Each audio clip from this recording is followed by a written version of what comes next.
What's up, everybody? It's your girl Bree Simone here, representing 380 Entertainment, where we help independent artists remain independent. And this is an up close and personal interview with Xero.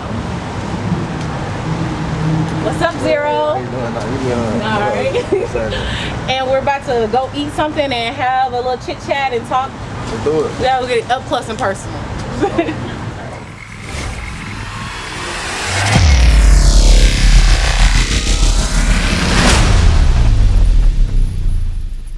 What's up? It's your girl Bree Simone here, representing 380 Entertainment. We have Atlanta's up-and-coming artist Xero in the house. The world. And this is one of our up-close and personal interviews. Let's get started into the interview. I wanted to basically ask, where did the name Xero even come from? Really, it came from like when I was younger. I used to be like real depressed. So I was like, I'm gonna name myself Xero, which means nothing, but I'm gonna turn it into something. Right, because I was gonna say your image and how eccentric you are and how different you are, and your sound of your music is so different. I would think your name would be 100. So basically, that's why I was asking that. So tell me about your background, how you grew up. Well, like I really grew up. My dad was in and out of my life. You know what I'm saying? Like, cause him and my mom had a lot of problems. We didn't really have too much money. I grew up. I was born in Atlanta. And I moved to a small town, Villa Rica, you know what I'm saying, that's my hometown. Where I'm from as well. For sure. And it was really, you know, I grew up, my childhood wasn't that bad, you know, my folks, they did what they could for it, but it was like when I got around like 16, 17, it was like real poor. Right. So then, you know, I started doing shit, make money, wound up getting in trouble, getting caught up, you know what I'm saying, wound up being homeless for like a year of my life. I lived with my partner Bino, shout out Bino, that's my brother. I lived with him for like 2 years before I really started coming up. And then I got locked up one more time.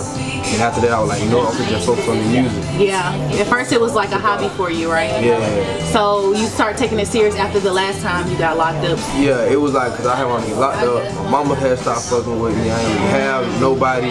I was sleeping on my boy Flo. And I was like, something got to give. Right. You know what I'm saying? So I was like, you know what? I'm finna just take 6 months and go straight with the music. Like, I'm gonna go hard and start growing. So stuck with it.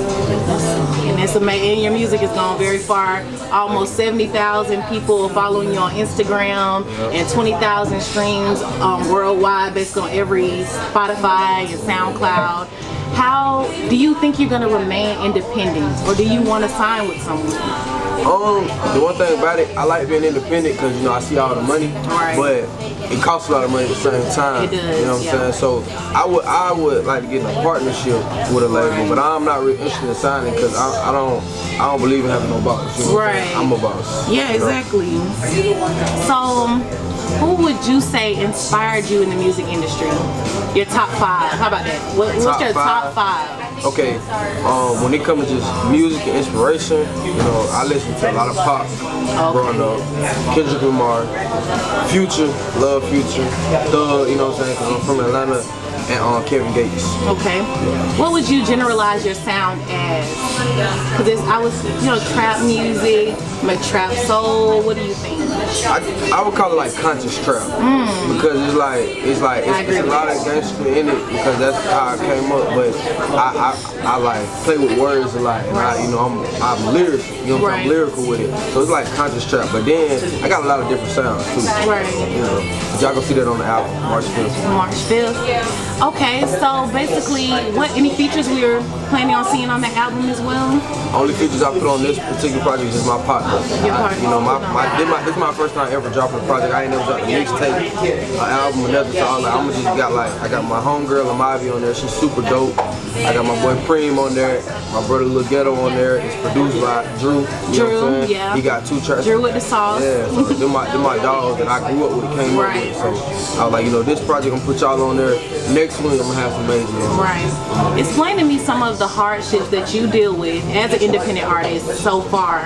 Man, going into situations and being like not having a manager, not having a label, you know, people won't take you as serious. Right. You know what I'm saying? And then also having to fund everything from videos to studio time to artwork to beats to everything, funding it all. And then also it's like like I said, just going into situations, being the only person who ain't got no team, and just being like a one-man army. You know what I'm saying? But people respect it at the same time. So you know, it's a love-hate relationship. You have to start from somewhere, and you got to know that when you're climbing up to get to where you need to be, it's that more fulfilling to you when you're up there. And it's not like you're going up there alone, because you are bringing your friends and family along for the ride, and that's what it's all about. So being an independent artist, so I want to ask you, if you had a time machine and you could go back and change anything about your life, what would you change? I don't know if this is cliche, but I probably won't change nothing.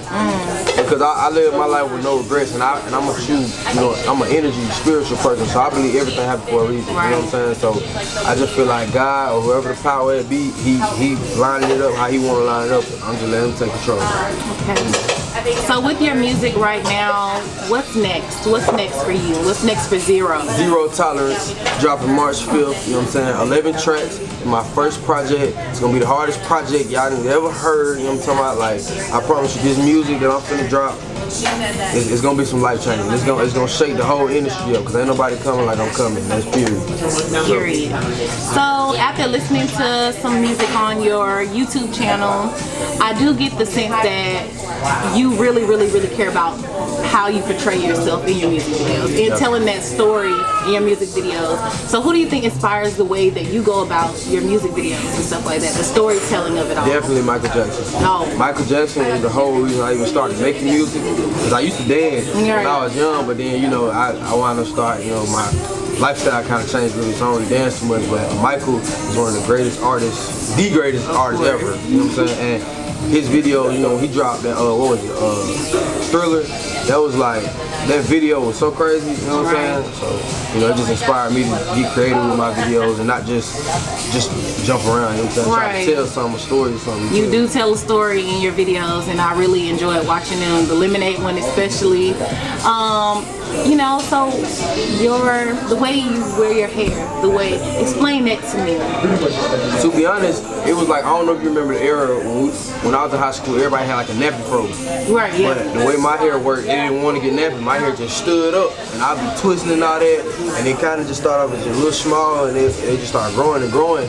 Then around like 11th grade high school, it was like spiked up, and I was like, I started learning about the industry and marketing, and I was like, hold up, I kind of got a gold mine, you know what I'm saying? Like, niggas not gonna forget that. Yeah, so it's most definitely something memorable, and it's make you very eccentric and different. Man with it. So with your style, who's your style inspiration? Because you do have style. To be honest, I draw inspiration, like style inspiration from a lot of different. I can look at something like that painting over there and just see how colors go together, but I'm gonna try to put the fit together like that, or just you know, I draw inspiration from a lot of different places. It's not one particular thing or one particular person. It's just like, if I see something I like, I'm on it. It don't really matter the brand or how much it costs. If I like it, I get it. Right. So tell an independent artist out there that's on the same, you know, road as you, what do they need to do? What they need to remember about themselves to keep themselves inspired and keep them on the right track. One thing I would say is remember your love for the music.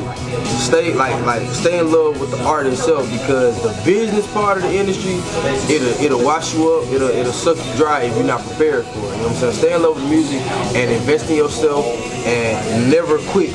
Never quit, because it get trying. The industry ain't easy, you feel me? It's ain't, people think it's just fame and fun, and nah, my boy, it's work. It's work after work. So stay in love with the music, and the work will come. It'll be fun to you. But the moment you lose fun and your touch with the music, it'll become like a job. That's what you don't want. Yeah. I song with Day Day. I song on Slim Jimmy. Yeah, that's like my close friend partner, but on this project I'm not trying to go that way. I want people to know me first. Yeah, exactly. And then I'm gonna come out with the, you know what I'm saying, with the major stuff. Right. So tell me about your Instagram platform, about your skits and how it all started. Well, really, like, I really started off doing like freestyle videos. Like, I would just be sitting in the car rapping. And I got one posted by my boy Rob Lane Edits out of New York. Shout out him, and he did like 80,000 views on his page, and he was like, bro, do some more of these, because it's going up, it's working. So I was doing that at first, and then it started working, and it was kind of in and out. And then I met my boy Reggie Baby 2 from Chicago. He came down here, we had shot a skit. but he was like calling me Goku and all type of shit, and it wound up hitting like 500,000 views. He was like, bro, we gotta do another one. That one else. We did another one. That one wound up hitting like another 500,000 views. Yeah, me and him just grew a relationship. You know what I'm saying? Like a real close relationship. That's like my brother now. And yeah, and then we just started doing skits. We did skits with so many different artists and rappers and all this kind of stuff. That's how I started working with majors and meeting all the majors. Shout out him. Reggie really helped me out a lot. You feel What me? kind of artists did you work with in your skits?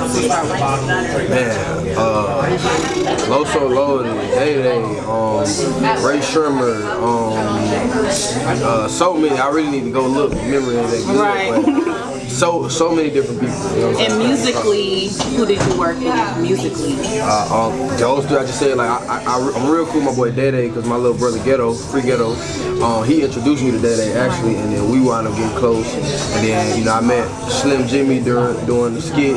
We wound up getting close and wound up working. I got one with my boy Loso Loaded. I just shot him the track yesterday. Right. He finna jump on it, so you know. But on this project that I'm finna drop, I ain't gonna put none of the major features on there, but I'm gonna let y'all wait for that. Yeah. It's coming though. And I was gonna ask, do you pull any of your inspiration from Dragon Ball Z? Because I do get the Goku vibe from you, and I do get that vibe from you. What's crazy, as a kid, I used to watch Dragon Ball Z, but I didn't like, my hair, it didn't start off on the Dragon Ball Z, it grew, and then it kind of became that. So, you know, I let niggas call me Goku and all that, because it's just good for the image, you know, it's as long as they talking, I don't care. Right. But I didn't really get my hair from there, like it just kind of just happened. It just happened, yeah, right. But I did used to watch it though. I like anime. You know what I'm saying? No cap. So, this is 380 Entertainment. Go ahead and tell the people what you got coming up once again. So, you know, give you 30 seconds. Tell them what you got coming up, the great projects you have coming out, and give them your handles.